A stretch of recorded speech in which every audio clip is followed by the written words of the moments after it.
محبوبان خدا کا عقل کو شریعت پر قربان کرنا۔ قرآن و سنت کا گہرا علم رکھنے والے اور بارگاہ الہی میں درجہ محبوبیت پانے والے اپنی عقلوں کو اللہ تعالیٰ اور اس کے رسول مکرم صلی اللہ علیہ وسلم کے حکام پر یوں قربان کرتے ہیں کہ ان کی باتیں جان کر عقل دنگ رہ جاتی ہے، جبکہ موجودہ دور کے ناسمجھ اور بے عمل لوگ شریعت کے حکام کو اپنی ناقص عقلوں کے ترازو پر تولنے کی کوشش کرتے ہیں۔ حضرت امیہ علیہ الرحمہ نے سیدنا عبداللہ بن عمر رضی اللہ تعالی عنہما سے پوچھا،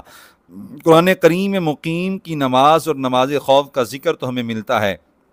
یعنی کہ وہ کیسے مشروع ہوئیں، مگر نماز سفر کا ذکر نہیں ملتا۔ سیدنا عبداللہ بن عمر رضی اللہ تعالی عنہما نے ایسا جواب دیا جو سنہری حروف سے لکھنے کے قابل ہے۔ فرمایا، یا ابن اخی ان اللہ بعث الینا محمدا ولا نعلم شیئا فانما نفعل کما رأینا محمدا یفعل، یعنی بتیجے ہم تو کچھ بھی نہیں جانتے، اللہ تعالیٰ نے ہمیں دین سکھانے کے لیے ہماری طرف اپنے حبیب صلی اللہ علیہ وآلہ وسلم کو مبعوث فرمایا، لہٰذا ہم ویسے ہی کرتے ہیں جیسے آپ صلی اللہ علیہ وآلہ وسلم کو کرتے دیکھا ہے۔ اگرچہ قرآن کریم میں نماز سفر کا بھی ذکر ہے، مگر سیدنا عبداللہ بن عمر رضی اللہ تعالیٰ عنہما نے جواب میں آیت نہیں پڑھی، بلکہ تربیت فرمائی کہ عقل معاون ہے، مدار نہیں، سمجھ آئے یا نہ آئے بہرحال کرنا وہی ہے جو آمنہ کے چاند صلی اللہ علیہ وآلہ وسلم نے سکھایا ہے۔ شہر حکمت کے دروازے مولا المسلمین سیدنا علی مرتضیٰ رضی اللہ تعالیٰ عنہ نے فرمایا، لو کان الدین بالرأی لکان اسفل الخف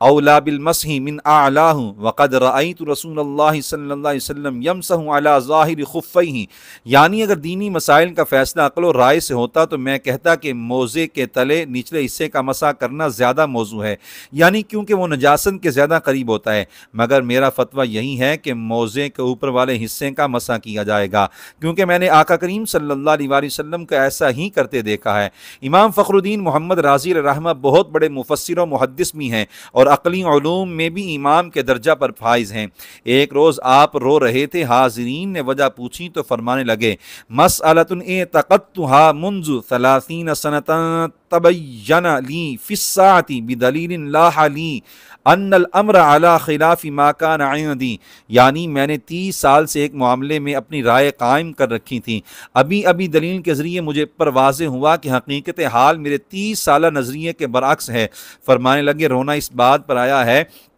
کہ عقل کتنی بے اعتباری چیز ہے، ممکن ہے کہ اب جو سمجھا ہوں کچھ عرصے بعد معلوم ہو کہ یہ بھی درست نہیں ہے۔